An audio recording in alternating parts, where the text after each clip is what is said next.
Casameneville girls clinched the gold tonight. Afterwards, it's just 1/16 of the season. Sean Healy with 4 goals tonight. Hey folks, we're celebrating Southeast Minnesota's top amateur athlete. Look to Anna Winter for the finish. Winter, she does a lot of damage close to the basket. Looking at the research, it looks like Olympic viewers take their leisure time seriously. Blooming Prairie's Taylor Hagan became the girls' all-time leading scorer tonight. Mark your calendar for Monday, July 30th, and join me for the Celebrity Mulligan Golf Tournament. It's Lund's Lucky Link seat section. Lanesboro's Luke Rogers scored his 1,000th point tonight. Hope Lutheran's Jason Klug scored his 2,000th point tonight. What an evening of sports. You get your staff, you figure out where you're going to go, you do the best you can. At the end of the night, you walk out of the building saying, you know what, that was a good show.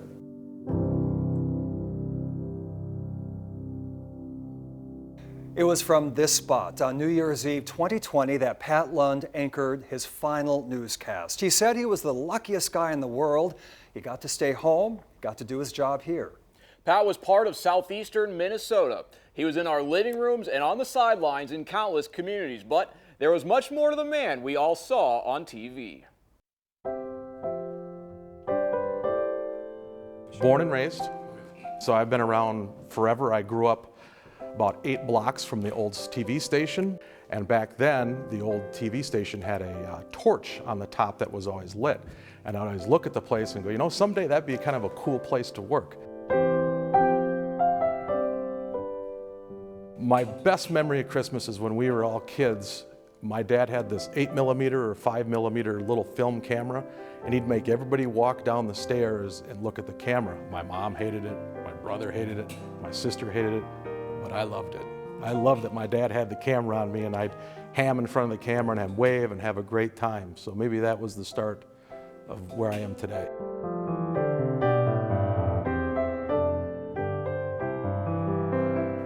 First sports moment of my life was going to Gopher football games. My dad took me in the early 70s, and to this day we still have season tickets. My dad's 84 years old, and we are looking forward to another year of Gopher football. Probably the biggest thing that's ever stuck with me was a few years ago when my son scored a game-winning goal for the male hockey team in the tournament. And to see that happen as not only a stepdad, but as a broadcaster, that was probably one of the most exciting moments I've had in television. Married at a ballpark before a Honkers game. Not my idea, her idea. And it was pretty amazing when the players put their bats up and we walked underneath them. That was good. And in fact, it's 10 years. It's been 10 years. How do I relax? Spending weekends with my wife, and really the best way to relax is to watch college football on Saturdays. Believe it or not, starting at 9 in the morning and going till midnight, just sitting in front of the television with my wife watching college football is about the best way I can relax on Saturdays.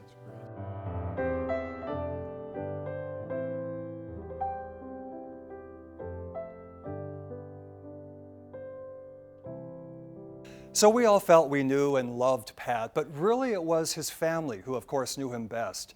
I talked to his son Miles and his brother Judge Kevin Lund as they reflect on Pat's legacy and the outpouring of love and support from this community. The outpouring of support and the amount of reach out that we've had, very respectfully, has been, I don't know if my mother and I knew that, you know, he's a popular guy. A lot of people knew him, but I don't know if we expected this much, and so that's been really humbling. He was just this larger than life figure, and people instantly recognized him, and it was due to, you know, his measure of hard work and also the relationships he'd built over the years when he was a young person here. He knew who to call, who to contact, and he was a great networker. And then that just expanded to all the smaller communities and everywhere else in southeastern Minnesota where he was legendary. I mean, you know, Pat Lund wasn't my brother, I was Pat Lund's brother. I mean, that's how I got introduced. Growing up and for holidays or just from a random Saturday football game or a baseball game, we'd always have new people from the station over because Pat was the kind of guy that wanted to make sure when, if you're new in town or you're new to the station or this is a new environment for you to, have a place to go, have a warm meal to have. And I remember growing up and meeting all sorts of people and helping them with their careers, and that's something that I know for him he took so much pride in. He really did enjoy the younger people who came through on internships or were here, and he knew it was for a brief period of time. And he would introduce them to his world, and he always, I think, took care of them and wanted them to know if there was something that came up in their lives, either at the station or in the community, that they could give him a call. Growing up, particularly going through sports in Rochester, he really kept me in line. He made sure I did things the right way, and I think that seeing how he did his job, taking a lot of pride in what you do was a lot of his lessons. He was treated fairly throughout his career by people that he worked with. I know that Dan O'Hara was a hero to my brother. He really admired Dan's work ethic and his skill set. And my brother, I think if you asked him who he emulated, it would be Dan O'Hara. And of course his love for Bernie Lusk and all of that, and Bernie covered him, and my brother always said, I'm just keeping Bernie's chair warm. What he really loved about what he did was seeing the ticket person at the front gate at a football game that might have been doing it for 20 years, or getting a popcorn at the concession stands from a parent or from someone he's seen there, to saying hi to the bus drivers that would come up and drop off the kids at the front gate, to talk to the referees, to see the teachers or the principals, to watch the kids grow up. People would ask me, well, why didn't he go to another network, or why didn't he do more? I'm like, well, that's why he stayed. Unfortunately, and maybe that's true for a lot of people, you never reflect upon what it is that you've accomplished and whose lives you've impacted. And everybody that he covered, and it was an important story to them, to their families, to everyone in a community. I think he knew he was doing his job, and if he did his job, people would feel good about him and about his work product. Everyone knew him. He'd go, he knew the guys on the chain gangs. For football, he knew everyone by their name.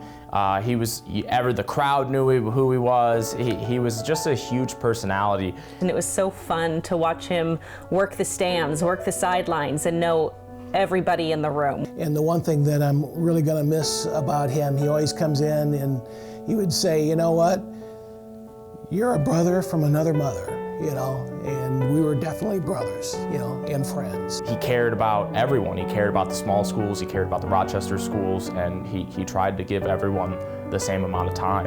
Very caring soul. He cared about everybody that he worked with. His friends, family meant the world to him. Pat always went out of his way to make you feel comfortable. No matter what the situation, he was always a friend. Pat was always there for me, and he was always there for everyone else too. And his dedication to service and dedication to local sports, and just his passion will always be something that I remember Pat for. So Pat knew that this was a relationship business. He wasn't out to burn people or get the gotcha story. Pat saw sports as the glue that helps hold communities together, and when he was at work in the studio or out in the field, he wasn't with coworkers, he was with his friends. Once you met Pat, he was your friend forever, and whether it be following a football game at Winona State, or his love with the Gophers, or especially his love of southeastern Minnesota and the athletes that performed around here.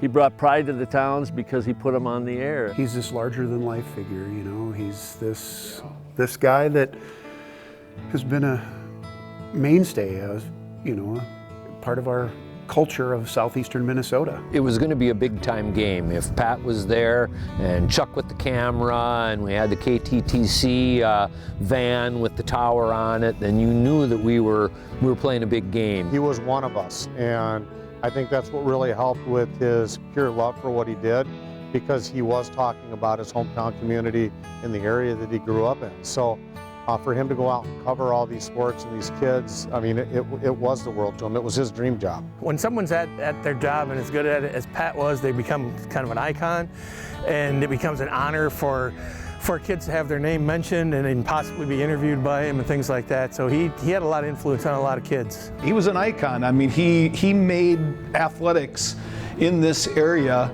at the high school level a very special thing for a lot of kids and a lot of coaches. He pushed the envelope as far as the coverage level at high school sports. And in the competition, if they wanted to, get viewership, they had to match him, and that was tough to do. Pat was all about the kids, and he was disappointed when he missed a story or he didn't get a score in. I mean, that bothered him.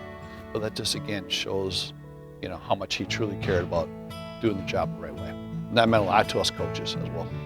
He always had a smile on his face no matter what he was doing, and then here he becomes this sports figure that is, like we were talking earlier, he's embedded in the culture of southeastern Minnesota because of how long he's been here and the passion with what he did. It's just so cool.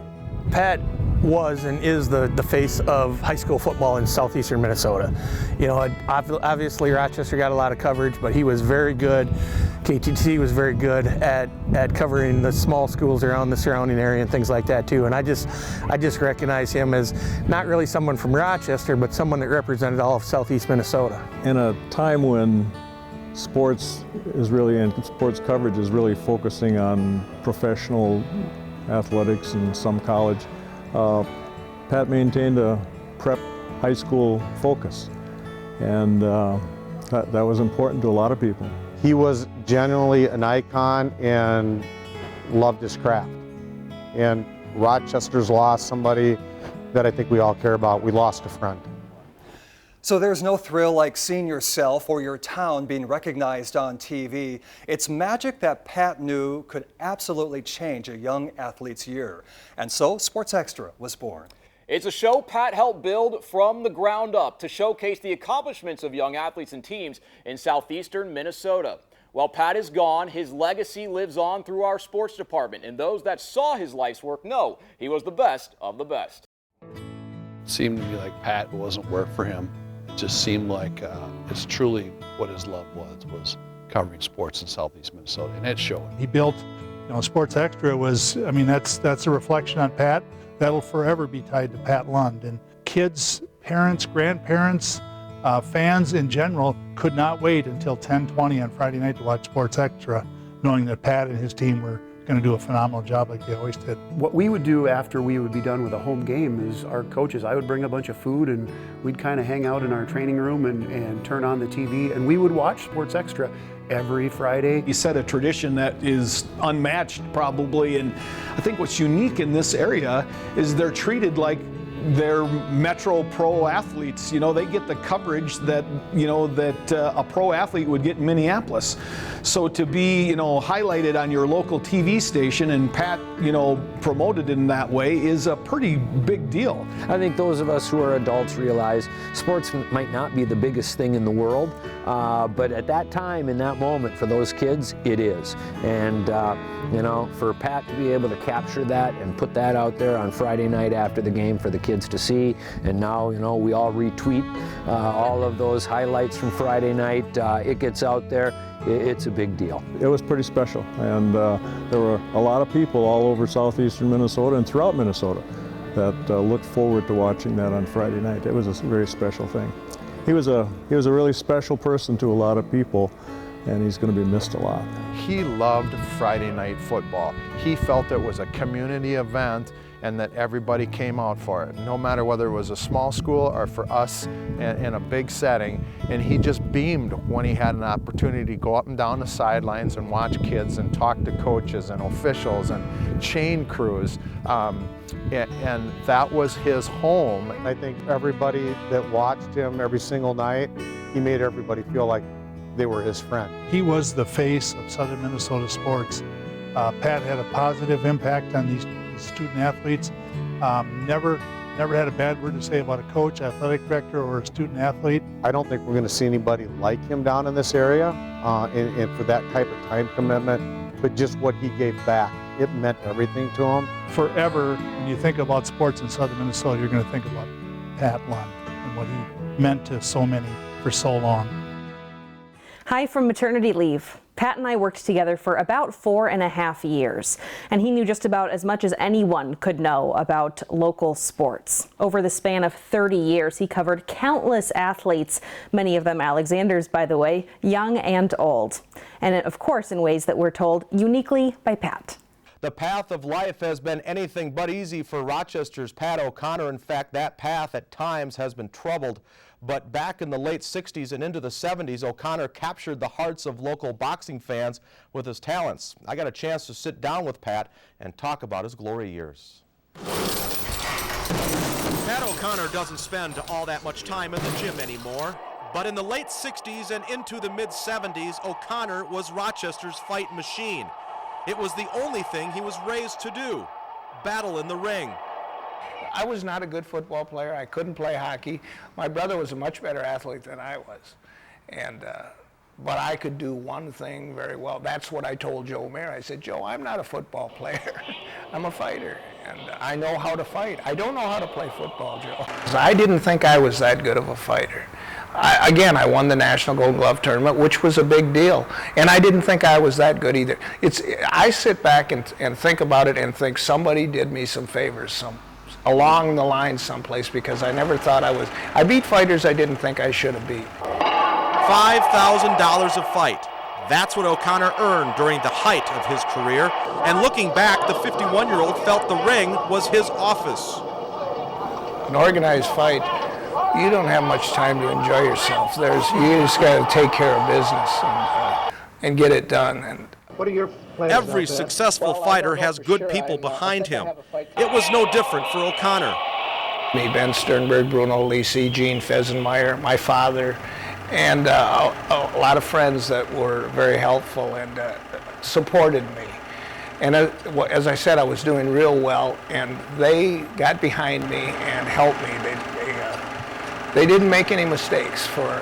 They didn't make any mistakes at all. If there were mistakes made, I made them. He was never afraid in the ring, and to this day you can still sense the fighter deep down in Pat O'Connor. I never fought anybody, Pat, that I thought could beat me. Before the fight, I didn't think that they could beat me, or I wouldn't have fought them. Simply put, to know Pat Lund was to love Pat Lund. He would just see a bunch of people and he just kind of give them a little fatherly almost advice. He was the guy in the station who was immediately friends with you, often giving people nicknames. I was Blondie. He was always the most upbeat guy, and he's always laid back. Even if he was probably under a lot of stress and busy, he'd always stop and chat. You know, he always called me Teddy Ballgame. Hey, Teddy Ballgame! One of the things that everybody loved about him was his very extensive vocabulary, which makes it difficult to find one to share with you on TV.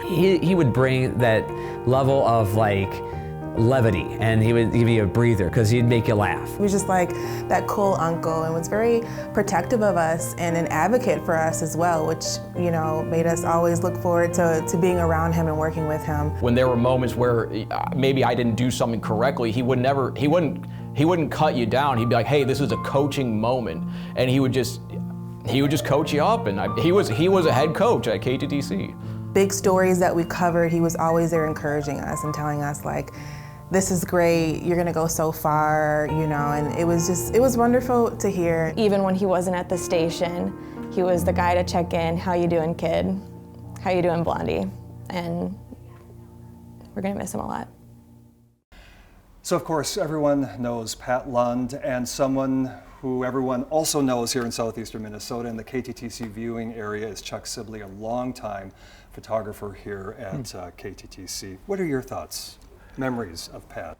Like a brother, absolutely like a brother, and a great sense of humor, great laugh, and his laughter was priceless. And I just remember that he was very efficient at his job, very passionate about local sports, and a great buddy. You know, before you guys would all go out on a Friday for Sports Extra, his message to you would be what? Because you had a big crew that would go out to cover all these teams. Guys, girls, you need to be efficient. I want you back here by 9 or whatever. If you got to send your stuff back via the live view or something like that, get it done so we can get this stuff on the air. I think we're all trying to deal with Pat's death, of course, and wrap our minds around this. And I've been thinking, what's kind of the takeaway? What's the lesson of Pat's life? And I think about his striving to be excellent always. And that really was where he got a lot of joy in telling the stories of these athletes and the communities and the coaches, but doing it in an excellent manner. He wanted it always to be right. Yeah, and as much as he would, enjoyed doing Athlete of the Week, I could see him gravitate sometimes toward a third or fourth string kid on the football sidelines, or maybe a kid that's in the baseball dugout. He knew what it was like to ride the pines and to, wait his turn and stuff like that. He understood team sports, and one of the things about working with Pat that I've told a lot of people is that it's, when we'd go out on Sports Extra on Friday night, it was kind of like being in a softball tournament on the weekends where you got the winner's bracket and then you got the loser's bracket.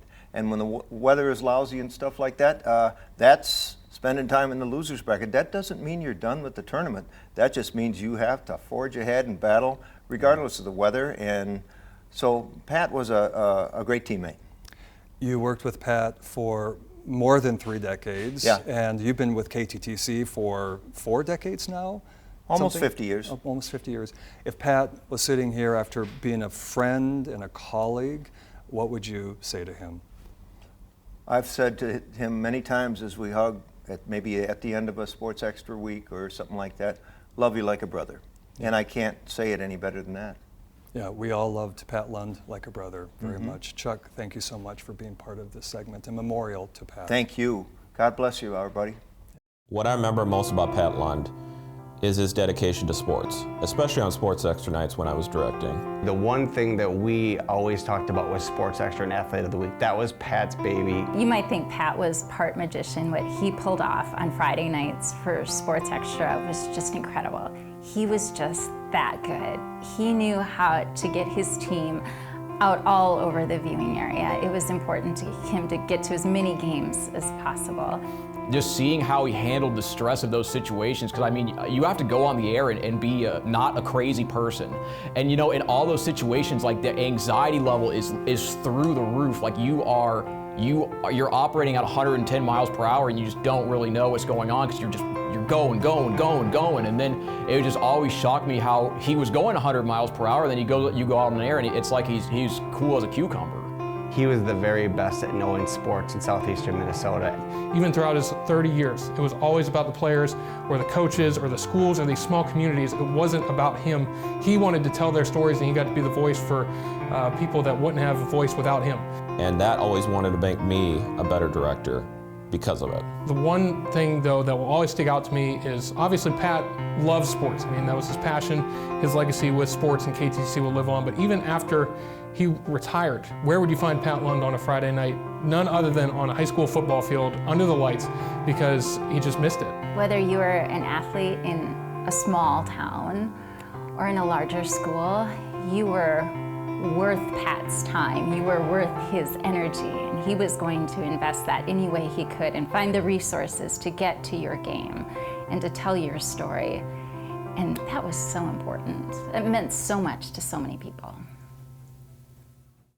When you work in broadcasting, you can do a lot of moving around. Pat saw his fair share of coworkers come and go from KTTC. Many of them were young sports journalists at the start of their career. Pat's impact on a generation of journalists is a legacy that lives on. Here, high school volleyball started. Pat Lund's legacy started with a dream. I remember one time Pat said to me, when I was a young guy, I grew up in Rochester and I'd ride my bike by the old television station downtown. Thought one day I'm going to work there. Thanks for joining us on Sports Extra. I loved Pat, and I'll never forget the day that Gene Carlson, our news director at the time, came down and said, I found our guy. He dropped into the station. It just so happened we were looking for a weekend guy, and he fit the bill. And so I hired him on the spot. And he held that spot at KTTC for 30 years. He was a lot of fun. He was a go-getter. He really enjoyed the weekends at that time. And I mean, he covered every local sports activity.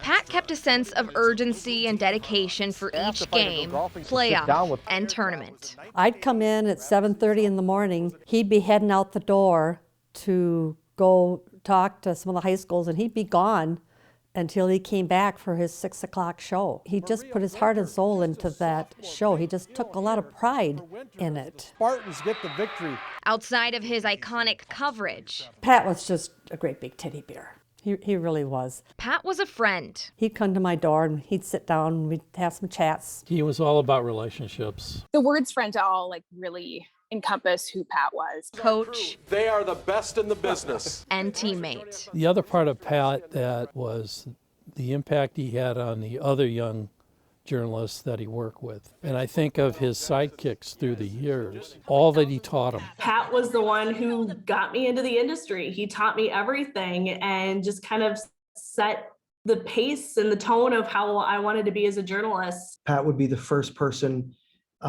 to say, I'm going to work Christmas every single year. Any job I have today is easy because I learned how to work from Pat Lund. I just remember he was always the first one to just pick up a camera and go if something needed to be done. Leaving behind a legacy. Have a good weekend, everybody. That will live on. Awesome. You are a tough SOB, and I'm so proud of everything you did, and I'm so thankful for everything you taught me. Everyone is going to miss him. He was quite the guy. I'm here because of him, and the words thank you aren't enough. I just hope he realizes and knows what an impact he's had on so many people's lives and so many people's careers. Pat, take pride in what you did.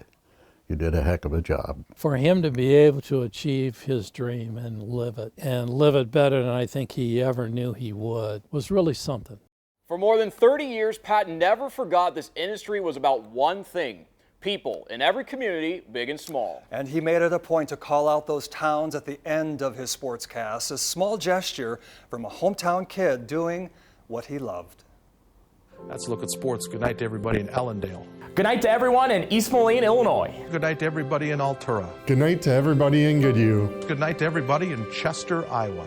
Good night to everybody in Charlotte, Iowa. Good night to everybody in Caledonia and Rushford, Peterson. Good night to everybody in Rochester. Good night to everybody in Hayfield. Good night to everybody in Moon Township, Pennsylvania. Good night to everybody in Lake City.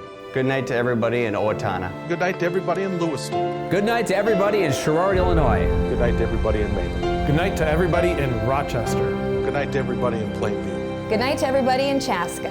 Good night to everybody in Winona. Good night to everybody in Byron. Good night to everybody in Zumbro Falls. Good night to everybody in Minneapolis.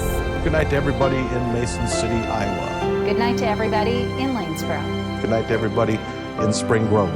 Good night to everybody in Rochester. Good night to everybody in Austin. Good night to everybody in Plainview, Elgin, Millville. Let's look at sports. Good night to everybody in Stewartville. Good night to everybody in Shawnee, Kansas. Love you, buddy.